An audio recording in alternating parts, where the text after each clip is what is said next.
I just really want to get back on the track. I kind of miss it, and I figured this would be a good idea. It'll last a while. They rev out to about 8,500 RPM. I mean, the only thing that really comes at that point is just fueling at that RPM. You just want to make sure you don't run any fine knock events or anything like that, and just make sure everything's stout. Spark plugs are the same as the EJ255. Coil packs are the same, so you actually have extra stuff. Cam sensors are the same. AVCS sensors are the same. Power steer pump's the same. But I'll just reuse the old one from the motor, or from the shell, because it was working fine, so we'll replace it. I'll have to take off this bracket next.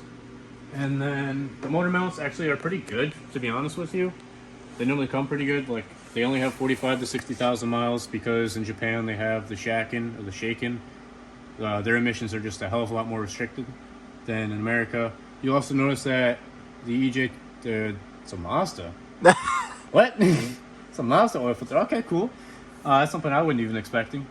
But you'll also notice that these don't come with an oil cooler because they use the cylinder 4 mod. And in America we use the oil cooler because for emissions purposes, whatever the reason, I'm not 110% sure. But you can add it, but it's not really going to help you much. It's just really meant for startup to warm up your oil to operating temp sooner. It never really cools it, more or less, because it still goes through the filter here and kind of just does the same exact route. It's just an inch lower. Sometimes you'll get lucky with these actually, and like I've gotten before, you know, like I have for one of the EJs I got like an extra boost controller solenoid. So like I got this one. It's a Piersburg or some crap like that. It's like 45 bucks for this part, but I guess if you go on, I think it's like Rally Sport, you can actually get these for 145. But it's only because of this connector right here that makes it 145, which I thought was very funny. But it works for pretty much all WRXs. So yeah, I'm waiting on the clutch to arrive. Clutch will be here tomorrow. I went with an XT OEM because I really like how they feel, and I don't think I'm going to be putting enough torque down to really use a stage 1 or a stage 2. They'll inevitably last longer, but like I said, budget build. I mean, we're probably only in this car probably like $2-3 grand altogether between all the bolt-ons over there, plus the intake, plus the exhaust and whatnot, the car itself. So yeah, I'll probably end up needing a trans. High mileage on the trans. Probably gonna blow it up pretty soon, not gonna lie. I flat foot shift sometimes, so we'll see how long it lasts. Why not? Next we'll take off this bracket, and then I'll go ahead and start bolting on the header and the up pipe, just to kind of prep everything and then to get the turbo on. I might swap this over from the old motor, or I could just get the braided line. They sell a braided line for general bearing turbos, specifically the VF52. They help because you don't have to worry about them cracking, and they have some flex to them. They still get just as hot, but they're kind of thicker, so they can actually let more oil flow through the turbo, probably to actually help the bearings. So I think it's a small investment, but it'll go a long way in the end. They go for like, I think it's like 40 to 60 bucks off Rally Sport or Import Image. The other thing that you can reuse too is also these PCV lines. They actually come from Japan with the same PCV lines, except for this one right here, because the PCV valve on theirs is a different style.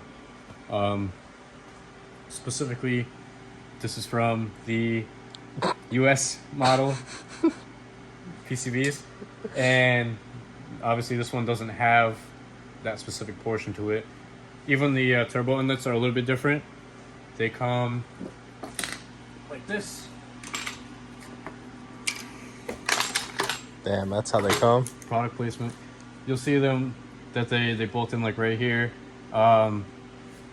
This is actually not on this motor. That they use that gray T-connector type design, and it plugs into here, and then it just routed to this little freaking PCV spot right here, which is on the top of the turbo inlet, as to where in America this is actually connected up here through another tube, and then it connects inside of it, and then, well, actually it goes like that, connects inside of it, connects to the connector that's right here.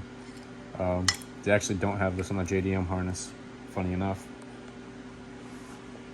But all the sensors are pretty much the same. You'll see that, like, and from the JDM motors, they'll come kind of like destroyed like this. It's just normal. Yeah, it's just a room at least. Yeah, and these intake manifolds you can actually reuse too. Same thing with this tube right here, you can reuse that. I mean, the blow-off valve is the same. The intercoolers are different. The intercooler that you get will actually look like this over here. intercooler will look like this. It actually kind of looks like the FA intercoolers, so maybe that would kind of work. But there's a little connector that would go from the top of the turbo. It's got a little 2-bolt connector, and it just literally clamps right over this. But you'll see, like, they'll come like that because that's how they strap them down. But this one's not cracked or anything. So for me, I would probably reuse this one if I was going to twin scroll setup. But this time around, I want to go via 52 and get as much boost as I can out of it. I have coilovers over here, Godspeed coilovers. They're pretty old. We'll see how long they last. Finally got them unseized, so we're gonna slam it down, get as much traction as we can out of this car. But otherwise, we'll go ahead and start bolting this on.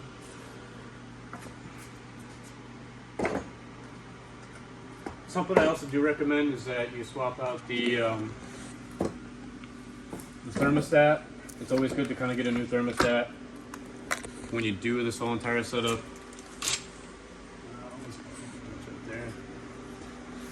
We'll reuse these gaskets. Yeah, this is also a header install video right here.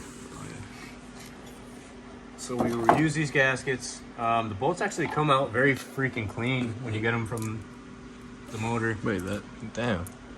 Like, everything's pretty much in good shape, like 45 to 60K on these motors. Like, it's pretty impressive. And the fact that you're only spending like $700, especially on like a Gen 1, like I did here. But everything's pretty much direct bolt on. It's the USDM stuff.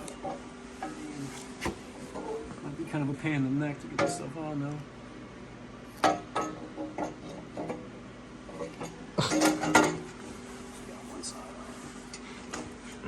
Yeah, get the knot on that side. Yeah, I see that. Just get one nut started. Uncut. Going for it. Yeah, I'm gonna put this shit down.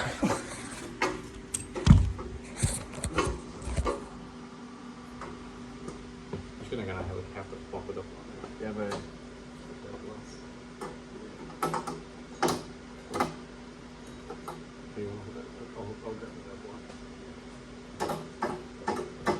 oh, you don't need it. Oh, you got it? Yeah.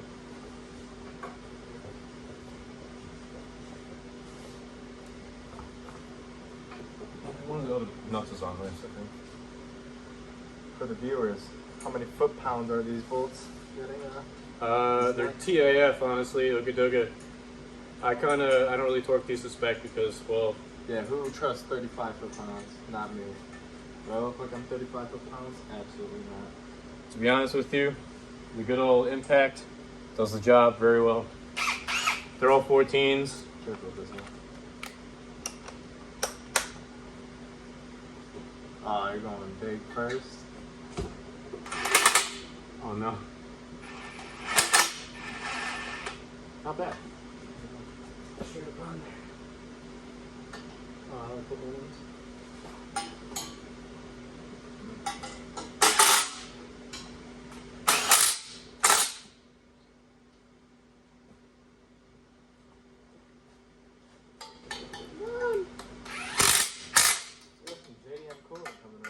Hell yeah.